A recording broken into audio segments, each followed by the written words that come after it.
دوستان عزیزم، درود و مهر. امیدوارم هر کجای این دنیا هستین حال دلتون عالی باشه. اگه نمیدونی با یه تیکه مرغ و چند تا ماده ساده چی درست کنی، من این غذای گیلانی رو بهتون یاد میدم که هم سریع هم خوشمزه و هم خاصه مزهش که محشره. بریم که با هم دیگه درستش کنیم.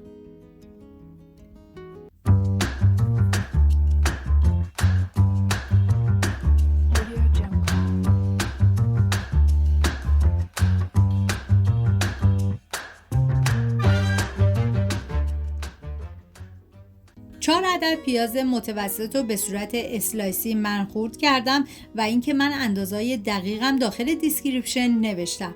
این غذا برای 4 نفر در نظر گرفته شده. شما به اساس تعداد نفرات باید مواد رو کم یا زیاد کنید.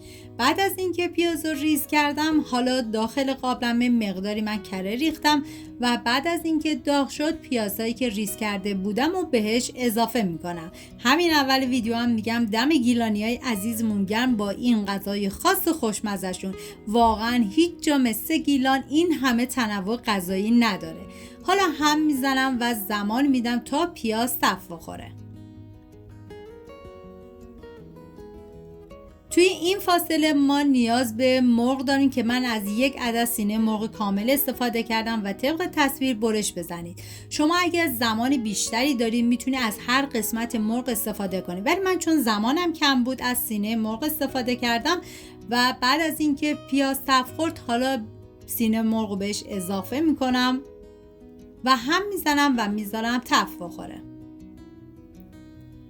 واقعا جای تک تک شما دوستان عزیز خالی دست به کار بشین این غذا رو درست کنی که مطمئنم هر کی بخوره عاشقش میشه.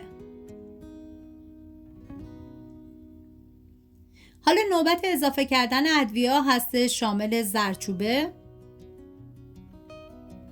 نمک، فلفل سیاه،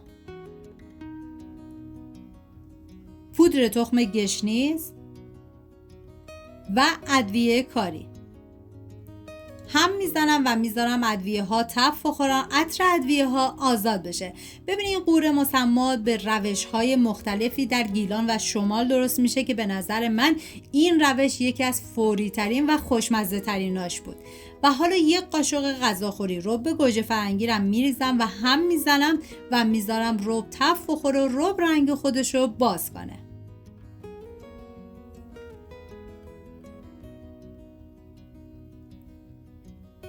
و 130 گرم قوره رو هم بهش اضافه میکنم و هم میزنم تا همه مواد با هم دیگه مخلوط بشن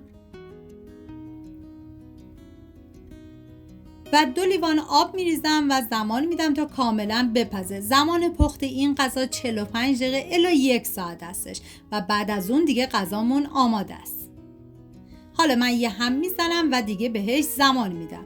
توی این فاصله میریم سراغ بادمجون که من از 2 عدد بادمجون استفاده کردم و پوستش رو میگیرم و بعد باید طبق تصویر برش بزنید و اینکه ترخی بادمجون رو به هر روشی که راحت هستید حتما بگیرید. من بادمجون رو داخل آب نمک گذاشتم و به مدت 20 دقیقه و بعد از اون از آب خارج کردم و خشک کردم. 2 عدد گوجه فرنگی رو به صورت حلقه‌ای برش بزنید و داخل تابه مقداری روغن سرخ کردنی ریختم و بعد از اینکه داغ شد بادمجون رو بهش اضافه میکنم و میذارم تا کاملا سرخ بشه و وقتی که سرخ شد از روغن جدا میکنم و حالا گوجه فرنگی ها رو اضافه میکنم و زمان میدم. بعد از اینکه سرخ شد از روغن جدا میکنم.